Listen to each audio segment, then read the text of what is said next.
By this, the Assembly will hear an address by His Excellency Luiz Inácio Lula da Silva, President of the Federative Republic of Brazil.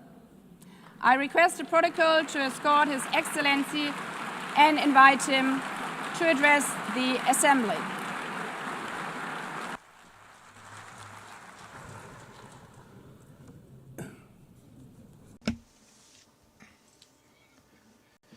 Madam President of the General Assembly, Analina Berbuki, Mr. Secretary General Antonio Guterres, dear heads of state and government, and representatives of the member states gathered here. This should be a time to celebrate the United Nations. Created at the end of the war, the UN symbolizes the highest expression of the aspiration for peace and prosperity. Today, however, the ideals that inspired its founders in San Francisco are under threat as never before in their history. Multilateralism is at a new crossroads. The organization's authority is in check. We are witnessing the consolidation of an international order marked by repeated concessions to power play. Attacks on sovereignty, arbitrary sanctions, and unilateral interventions are becoming the rule. There is a clear parallel between the multilateralism crisis and the weakening of democracy. Authoritarianism is strengthened when we fail to act in the face of arbitrary acts, when the international society falters in defending peace, sovereignty, and the rule of law. The consequences are tragic. Throughout the world, anti-democratic forces are trying to subjugate institutions and stifle freedoms.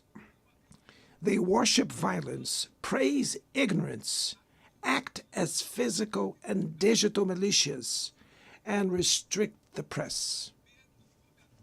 Even under an unprecedented attack, Brazil chose to resist and defend its democracy, regained 40 years ago by its people after 2 decades of dictatorial governments. There is no justification for unilateral and arbitrary measures against our institutions and our economy.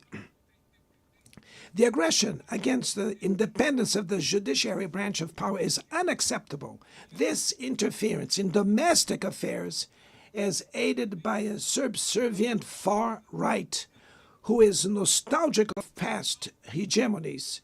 False patriots plan and publicly promote actions against Brazil. Peace cannot be achieved with impunity. A few days ago, and for the first time in 525 years of our history, a former head of state was convicted of attacking the democratic rule of law.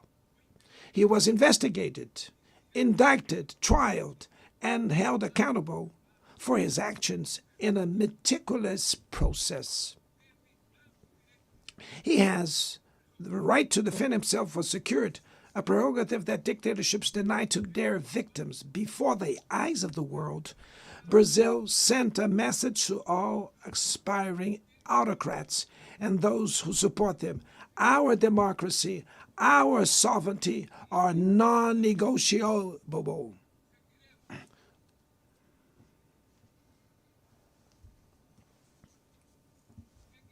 We will continue as an independent nation and as a people free from any type of guardianship.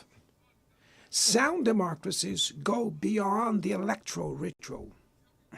Its strength presupposes the reduction of inequalities, the guarantee of the most basic rights: food, safety, work, housing, education, and health. Democracy fails when women earn less than men, or die at the hands of partners and family members. It loses when it closes its doors and blames migrants for the world's ills. Poverty is as much an enemy of democracy as extremism. Therefore, we were proud to receive confirmation from FAO that Brazil has once again left the hunger map in this year, 2025. But in the world, there are still 670 million hungry people, and about 2.3 billion face food insecurity. The only war of which everyone can emerge victorious is the one we wage against hunger and poverty. This is the goal of the global alliance we launched at the G20 and which has the support of 103 countries. The international community needs to revise its priorities, reduce arms spending, and increase development aid. Relieve the service of the foreign debt of the poorest countries, above all African nations, and set minimum global tax standards so that the super rich pay more taxes than workers. Democracy is also measured by the ability to protect families and the childhood.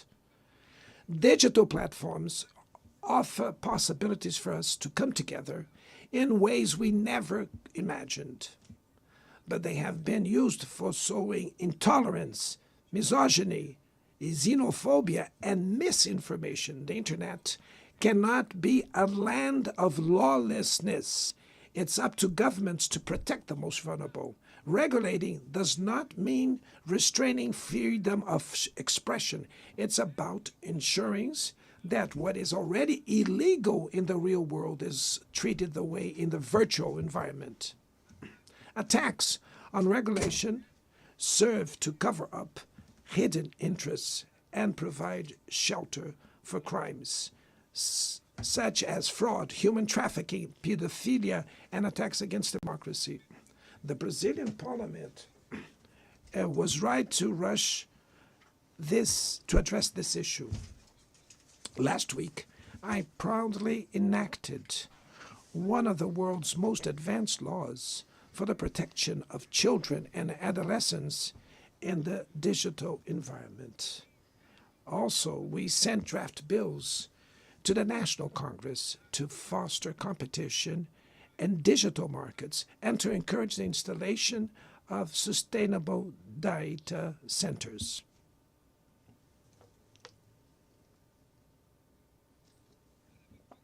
To mitigate the risks of artificial intelligence, we are committed to building multilateral governance in line with the Global Digital Compact that was approved in this plenary last year. Ladies and gentlemen, Your Excellencies, in Latin America and the Caribbean, we are experiencing a time of growing polarization and instability. Maintaining the region as a zone of peace is and was our priority. We are a continent free of weapons of mass destruction, without ethnic or religious conflicts. The comparison between crime and terrorism is worrying. The most effective way to combat drug trafficking is to cooperate to suppress money laundering and limit arms trade. Using lethal force in situations that do not constitute armed conflict is tantamount to executing people without trial. Other parts of the planet have already witnessed interventions that cause greater damage than intended, with serious humanitarian consequences. The path to dialogue must not be closed in Venezuela. Haiti has the right to a violence-free future, and it is unacceptable that Cuba be listed as a country that sponsors terrorism. In the conflict in Ukraine,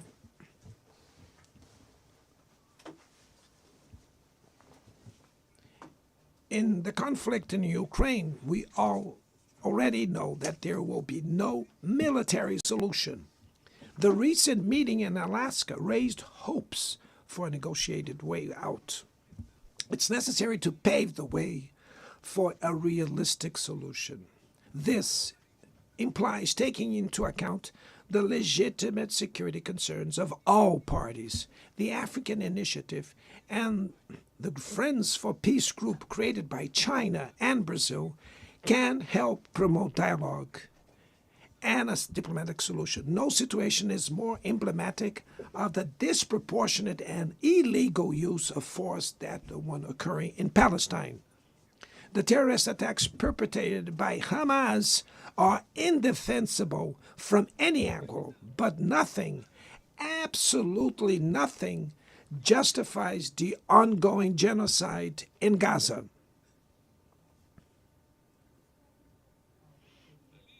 There, under tons of rubble, are buried tens of thousands of innocent women and children.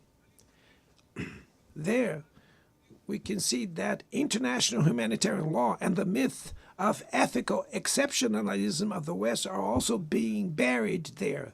This massacre would not have happened without the complicity of those who could have prevented it. In Gaza, hunger is used as a weapon of war, and the forced displacement of populations goes on unpunished. I express my admirations to the Jews who, inside and outside Israel, oppose this collective punishment. The Palestinian people are at risk of disappearing. They will only survive with an independent state integrated to the international community. This is the solution defended by more than 150 UN members, reaffirmed yesterday here in this very plenary, but barred by a single veto. It is regrettable that President Mahmoud Abbas was prevented by the host country of occupying the Palestinian bench at this historical moment.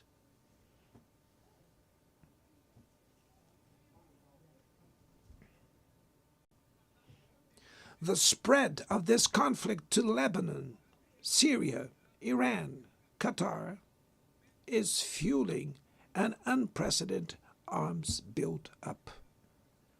Madam President, bombs and nuclear weapons will not protect us from the climate crisis.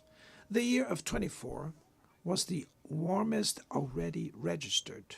COP30 in the city of Belém, Brazil, will the COP of truth. It will be the time for world leaders to prove the seriousness of their commitment to the planet. Without a complete picture of the NDC's nationally determined contributions, we were walking blindfolded towards the abyss. Brazil has committed to reducing its emissions by 59 and 67%, covering all greenhouse gases and all sectors of the economy. Developing nations face climate change while grappling with other challenges. Meanwhile, rich countries enjoy a standard of living reached at the expense of 200 years of greenhouse gas emissions, demanding greater ambition and greater access to resources and technology. It's not a matter of charity, but of justice. The race for critical minerals essential for energy transition cannot reproduce the predatory and asymmetrical logic that has characterized recent centuries. In Belém City, the world will learn about the reality of the Amazon. Brazil has already reduced deforestation by half in the region in the last 2 years.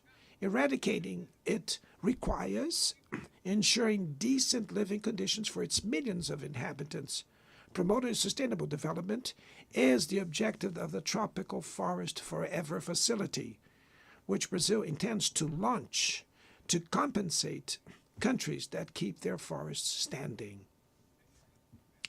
But the time has come to move from the negotiation phase to the implementation stage. The world owes a lot to the regime created by the Climate Convention. Climate change needs to be brought to the heart of the UN so that it gets the attention it deserves. A council linked to the General Assembly with the power and legitimacy to monitor commitments provide coherence to climate action. This is a fundamental step towards a broader reform of the organization, which would also include an expanded Security Council in the 2 member categories.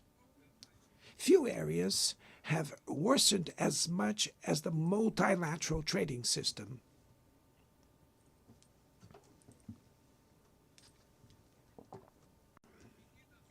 Unilateral measures have rendered fundamental principles, such as the most favored nations clauses, meaningless. They have disrupted value chains and threw the global economy into a pernicious spiral of high prices and stagnation. It is urgent to refound the WTO based on modern and flexible foundations. Your Excellencies, ladies and gentlemen, this year, the world lost 2 exceptional public figures. Former Uruguayan President Pepe Mujica and our dear Pope Francis, both embodied the best humanist values like no other. Their lives were intertwined with the 8 decades of the UN's existence. If they were still among us, they would use this platform to remember that authoritarianism, environmental degradation, and inequality are not relentless, that the only ones defeated are those who stand idly by resignate,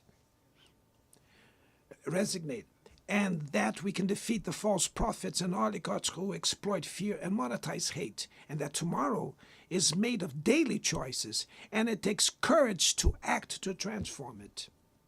In the future that Brazil envisions, there is no room for the reenactment of ideological rivalries or spheres of influence. Confrontation is not inevitable.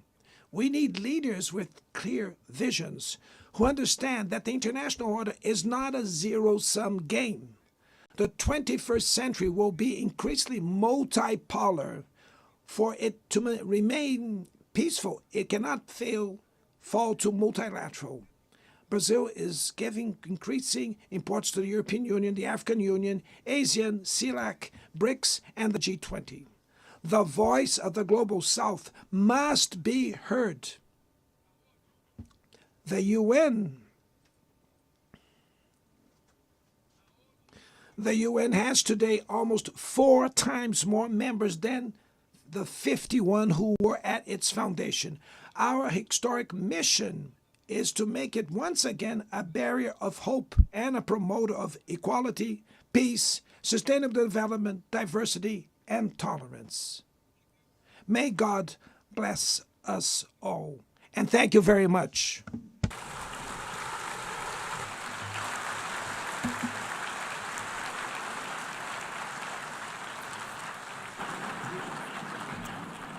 On behalf of the Assembly, I wish to thank the President of the Federative Republic of Brazil,